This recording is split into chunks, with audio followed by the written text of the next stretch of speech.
Congress committee के कार्यालय पर हमारे बहुत ही सम्मानित अध्यक्ष जिला कांग्रेस कमेटी हाजी सईदा खान, हमारे बहुत ही जुझारू संघर्षशील विधायक साथी भाई मामन खान जी, भाई इब्राहिम इंजीनियर साहब, हमारे हाजी अख्तर हुसैन साहब, हाजी अब्बास साहब, और यहाँ हमारे नए नियुक्त जो है ब्लॉक अध्यक्ष भाई अब्दुल रज़ाक, हमारे डॉक्टर साहब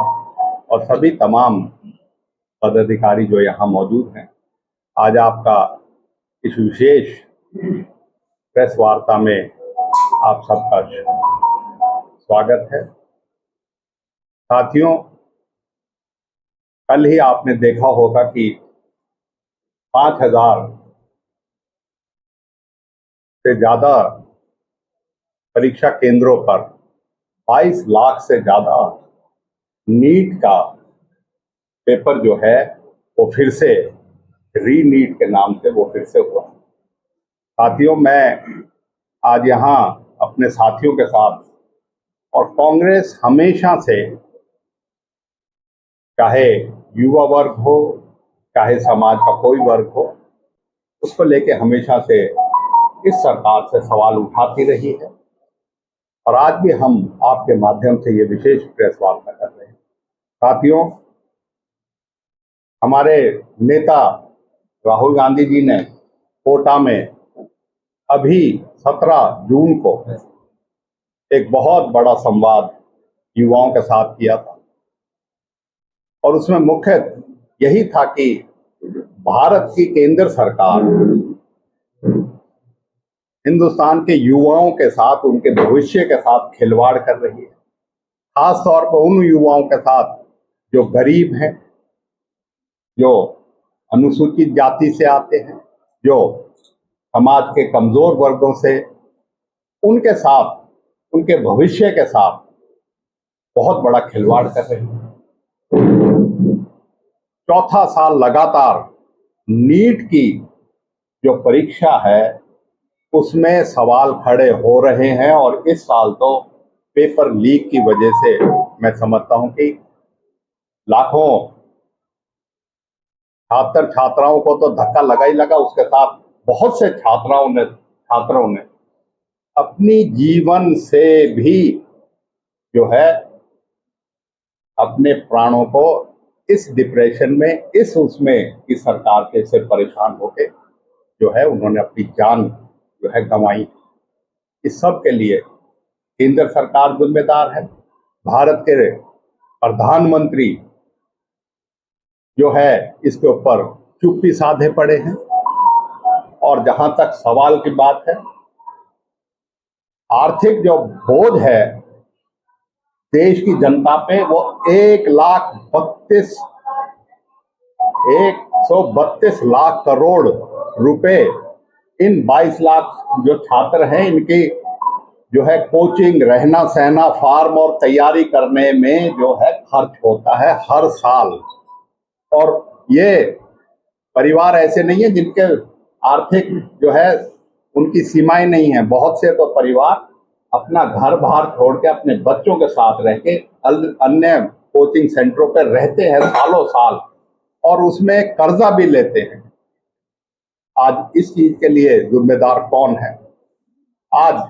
जैसे हमारे नेता राहुल गांधी ने कहा, आज सिलेक्शन नहीं है, रिजेक्शन सिस्टम है। लाखों अपीयर होते हैं, कुछ हजार जो है उनको कामयाबी मिलती है, और लाखों की तादाद में ये होती है। और ये इस चीज के लिए, शिक्षा व्यवस्था के लिए आज की मौजूदा सरकार, केंद्र सरकार है, वो जिम्मेदार है। और उन्होंने एक इस तरह का सिस्टम बना दिया कि जो है पहले तो परीक्षा में कुछ बच्चे हों, उसके बाद नौकरी का तो उसमें सवाल नहीं। इस विसंगति में बढ़ते हुए और इस धांधलियों के वजह से आज बच्चे परीक्षा नहीं दे सकते, और बेरोजगारी का आलम यह है कि बेरोजगारी लगातार बढ़ रही है। आज देश का सरकारी तंत्र जो है उस शिक्षा माफिया के दबाव में है, जो शिक्षा माफिया पैसे कमाने के लिए बच्चों के भविष्य से खिलवाड़ करता है, और हमारे जो शिक्षा मंत्री है भारत सरकार के धर्मेंद्र प्रधान, वो जो है बड़ी बेशर्मी से अपने पद पे बैठे हुए हैं, जबकि लाखों बच्चों के खिलवाड़ होता रहा और उन्होंने एनटीए के ऊपर ये कर दिया, नेशनल टैलेंट एजेंसी के ऊपर अपना ठीकरा फोड़ दिया, जबकि जिम्मेदारी उसकी थी। आज हम आपके माध्यम से कांग्रेस का ये मंच है, उसमें मांग करते हैं कि धर्मेंद्र प्रधान का तुरंत इस्तीफा हो, जिससे कि कल का जो पेपर हुआ है उसमें जो बच्चे हैं, जो बार बार उनको इस तरह का जो है परेशानी झेलनी पड़ी है, मानसिक तनाव में रहे हैं, उनको कुछ और भारत सरकार को अपनी जिम्मेदारी का एहसास हो और मोदी जी जो प्रधानमंत्री हैं वो जो है इसके ऊपर अपनी चुप्पी को तोड़े। आज इसी बात के लिए हमारी जो है ये विशेष प्रेस वार्ता है, और इस विशेष प्रेस वार्ता में यही है कि केंद्र में तो ये पेपर लीक हुए हरियाणा में भी, मैं आपके बीच में कहना चाहता हूं कि हरियाणा में भी पब्लिक सर्विस कमीशन और हरियाणा स्टाफ सिलेक्शन कमीशन ये ऐसे औजार बन गए हैं, जो है खर्ची पर्ची का जो सरकार नारा देती थी वो खर्ची पर्ची का नहीं, आजकल तो बोरा और बोरी की बात करो उसमें नौकरी मिलती है, और किसी बच्चा का जो है ये विश्वास नहीं होता कि कब उसकी जो है पेपर लीक नहीं होगा, कब उसकी पेपर लीक की का पेपर उसका कैंसिल नहीं होगा, कब उस चीज को जो परीक्षा है वो रद्द कर दी जाएगी और कब नौकरी जो है मिलेगी। क्योंकि हरियाणा के बच्चों को तो रोजगार में जो बड़े बड़े रोजगार हैं, बड़े बड़े उसमें है, एक एक दो दो बच्चे 100 सैकड़ों में कोई लगते हैं। तो ये सरकार जो है बेरोजगार बढ़ाते हुए और बच्चों के और शिक्षा को एक इन्होंने व्यापार बना दिया है, और बच्चों की जो महत्वाकांक्षाएं आशाएं हैं उसको साथ खिलवाड़ कर रही है। और हम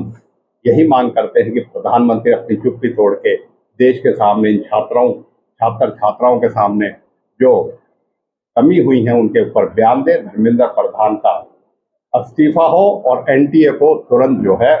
उसको भंग किया जाए। ये हम आज आपके बीच में इस प्रेस कॉन्फ्रेंस के माध्यम से कहना चाहते हैं। मैं अब जो है अपने साथी